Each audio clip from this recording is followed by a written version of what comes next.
तर मनसेचे पदाधिकारी अंबादास दानवे यांची भेट घेता या संदर्भातले अपडेट पुढे पाहूया। तुर्तास एक मोठी बातमी, या निवडणुकीमध्ये मित्रांवर काय विरोधकांवरही टीका केली नाही असं फडणवीस म्हणाले। पॉझिटिव्ह अजेंडा घेऊन सकारात्मक मतं मागतोय असंही फडणवीसांनी म्हटले। तर स्थानिक निवडणुकीमध्ये स्थानिक प्रश्न घेऊन प्रचार केला असं शिंदे यांनी म्हटलेलं आहे। स्थानिक निवडणुकीमध्ये राजकीय प्रचार केला नाही असं एकनाथ शिंदे म्हणाले। स्थानिक निवडणुकीमध्ये देखील फक्त विकासाचा मुद्दा घेऊन प्रचार केला असल्याचं शिंदेंनी म्हटलं।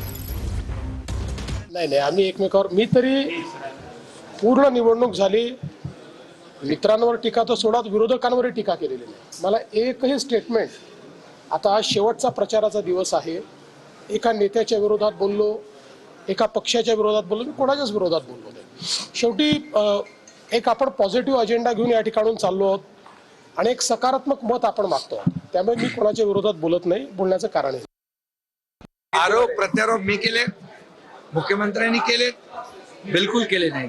आम्ही ही निवडणूक स्थानिक पातळीवरची आहे, स्थानिक विषयाने घेऊन करतोय।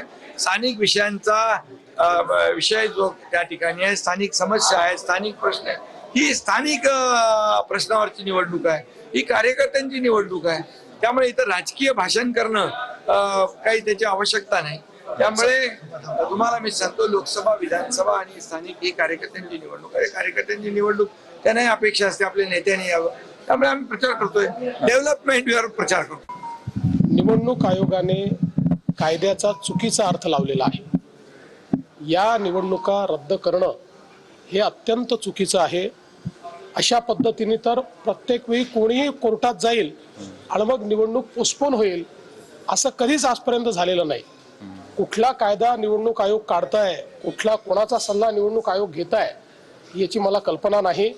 पण जो कायदा मी बघितलेला आहे, जेवढा माझा कायद्याचा अभ्यास आहे, मी अनेक वकिलांशी देखील बोललो, त्या सगळ्यांचं मत आहे की अशा पद्धतीनं या निवडणुका एखादा व्यक्ती कोर्टात गेलाय म्हणून पुढे ढकलता येत नाही। आता पुन्हा म्हणजे हा त्या कॅन्डिडेट्सवर किती अन्याय, ज्यांनी प्रामाणिकपणे सगळ्या गोष्टी केल्या आणि आता उद्या निवडणूक आहे आज तुम्ही पोस्टपोन करून टाकता, त्यांचे श्रम, त्यांची मेहनत, या सगळ्या गोष्टी गेल्या वाया। आता 15-15, 20-20 दिवस पुन्हा त्यांनी प्रचार करायचा, हे मला असं वाटतं अतिशय चुकीचं आहे। आणि या संदर्भात निश्चितपणे आता तर निवडणूक होऊन जाईल, पण आम्ही या संदर्भातलं एक रिप्रेझेंटेशन निवडणूक आयोगाला निश्चितपणे देऊ की अशा पद्धतीने या निवडणुका पोस्टपोन करणं चुकीचं पण नगर विकास विभागानं पण याचा चुकीचा अर्थ लावला नाही का? मग आता नगर विकास विभागाचा याच्यात संबंधच नाहीये।